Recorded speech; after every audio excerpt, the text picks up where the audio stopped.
Nå skal vi starte med alarmanlegg. Da må vi tenke på planlegging.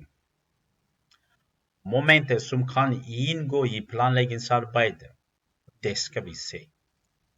Og da tenker man på risikovurdering og OMS. Risikovurdering er en del av bedriften OMS-system. Arbeid vi skal utføre må risikovurderes, slik at det benytter rett personlig verneutstyr, og slik at arbeidet fører til gjeldende prosedyrer. Noen av dem som må vurderes, er arbeidshøyden, orden på arbeidssted, bruk av verktøy og spenningsløst arbeid. Når det gjelder utstyr og materiell, dette læringsoppdrag krever ikke spesielle utstyr, men vi må ha tilgang til håndverktøy, multimeter.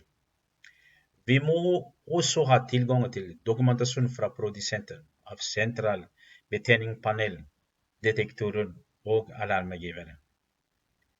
Nødvendig materiell vil være eksempel brannkabel, parkabel, festemateriell, veggbokser, rør, skapmuffer og tettnipler.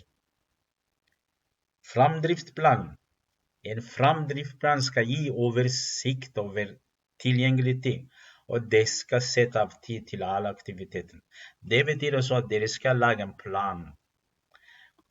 Når jeg starter på et sånt dato, og jeg slutter på den dato, og da må dere legge til alle de aktivitetene som foregår i arbeid som dere har gjort. Anlegg dokumentasjon. Installasjon plantegning som viser plassering av komponent i boligen. Koblingsskjema som viser hvordan komponenter er forbundet og koblet. Skjema skal tegne og merkes etter norske standarder.